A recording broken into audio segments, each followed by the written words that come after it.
Hello foodies, this is Ananya from কুকমাস্টার Bangla. আজকে আমি আপনাদের সাথে যে রেসিপিটা শেয়ার করব সেটা হচ্ছে ডিফারেন্ট স্টাইলের চাইনিজ চাউমিন। এই চাউমিনের ফ্লেভারটা একটু ডিফারেন্ট হওয়াতে বাংলাদেশি এবং ইন্ডিয়ানরা এই চাউমিনটা খেতে একটু বেশি পছন্দ করবে। সো বেশি কথা না বলে শুরু করা যাক আজকের স্পেশাল রেসিপি। চাউমিন বানানোর জন্য আমি এখানে ডুডলসের চাউমিনটা নিয়ে নিচ্ছি। প্যাকেট থেকে আমি 3টে স্টিক নিয়ে নিচ্ছি, আর সাথে নিয়ে নিচ্ছি হাফ কাপ করে green capsicum, red capsicum and yellow capsicum, 1 cup mushroom, 1 cup বরবটি, 1 কাপ কুচানো গাজর, 1 কাপ ছোটো করে কাটা পেঁয়াজ পাতা, 1 কাপ টমেটো, 2 কাপ পেঁয়াজ। আমি একটু পেঁয়াজ বেশি দিচ্ছি, আপনারা একটু কমও দিতে পারেন, আর যে যতটুকু ঝাল পছন্দ করেন ওই অনুযায়ী কাঁচামরিচ ইউজ করবেন। আর সাথে নিয়ে নিচ্ছি 3টে ডিম। চাউমিন বয়েলের জন্য আমি ফ্রাই প্যানে পরিমাণ মতো জল দিয়ে দিয়েছি, সাথে দিচ্ছি একটু লবণ আর 1 চামচের মতো তেল। এখানে তেল দেওয়ার বিশেষত্ব হলো তাতে চাউমিন একটার গায়ে আরেকটা লেগে যাওয়ার পসিবিলিটিটা অনেকাংশেই কমে যায়।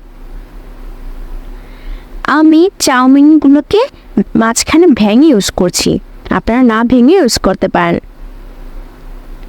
এই পর্যায়ে আমরা তৈরি করে নেব special sauce for special recipe. তার জন্য যা যা লাগছে, 3 টেবিল স্পুনের মতো টমেটো সস,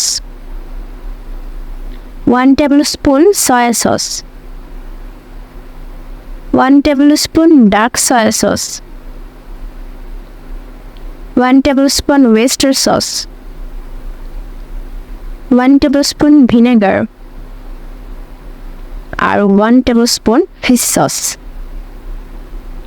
এখন ভালো করে সসটা মিক্স করে নেব। ট্রাই করবেন এখানে প্রত্যেকটা উপাদান দেওয়ার জন্য। এই সসটাই চাউমিনের টেস্টটাকে চাইনিজ ফ্লেভারের মতো এনে দেয়। So my sauce is ready. চাউমিনও বয়েল হয়ে গেছে। এখন নর্মাল ঠান্ডা জলের নিচে চাউমিনটা ধুয়ে নেব, তাতে চাউমিনের আঠালো ভাবটা চলে যাবে। আরেকটা ব্যাটার টিপস আমি বলে দিচ্ছি, সবচেয়ে ভালো হয় যদি ফ্রিজের ঠান্ডা জলের মধ্যে চাউমিনটা ভিজে রাখেন, তার রেজাল্টটা খুবই ভালো আসে। এখন ফ্রাই প্যানে আমি 3 টেবিল স্পুনের মতো তেল দিয়ে দিয়েছি, দিয়ে দিচ্ছি পেঁয়াজ আর কাঁচামরিচ। এগে একটু লবণ দিয়ে মিক্স করে নেব। পেঁয়াজ হালকা ব্রাউনিশ হয়ে গেছে, আমি এখন দিয়ে দেব এগ।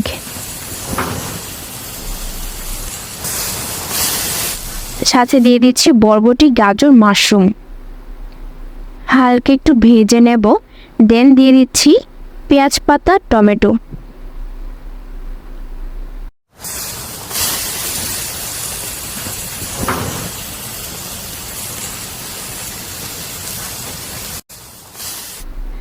সর্বশেষে ক্যাপসিকাম অ্যাড করলাম। ক্যাপসিকামটা লাস্টে দিলে ভালো হয়, আর এটা লাস্টে দিতে আপনারা ট্রাই করবেন, তাহলে ক্যাপসিকামের যে ফ্লেভার আর যে কালার দুইটাই খুব ভালো থাকে। পরের মতো লবণ দিয়ে দিলাম। এই পর্যায়ে দিয়ে দিলাম বয়েল চাউমিন। আপনারা কখনই উপকরণগুলোকে বেশি ভাজতে যাবেন না, তাহলে ফ্লেভারও নষ্ট হয়ে যায় আর কালার রেস্টুরেন্টের মতো আসবে না। ভালোভাবে মিশানোর পর এখানে দিয়ে দিচ্ছি স্পেশাল সসটা। সস আর চাউমিনের মিক্সিং এমনভাবে করতে হবে যেন চাউমিনের গায়ে সসটা ভালোভাবে মিশে যায়। আজকে লাস্ট উপকরণ দিচ্ছি হলো ম্যাগি মশলা। চাউমিনের সাথে এই মশলা কম্বিনেশনটা আমার কাছে দারুণ লাগে।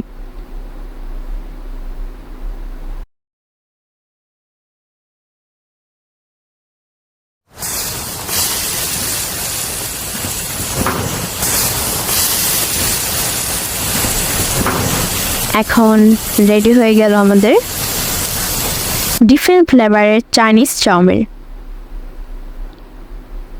সো এই ছিল আজকের রেসিপি। বাসায় ট্রাই করবেন, আর কেমন হয়েছে অবশ্যই আমাকে কমেন্ট করে জানাবেন। ভিডিওটি ভালো লেগে থাকলে লাইক করে দেবেন আর সাবস্ক্রাইব করে পাশে থাকবেন। So it healthy and stay healthy.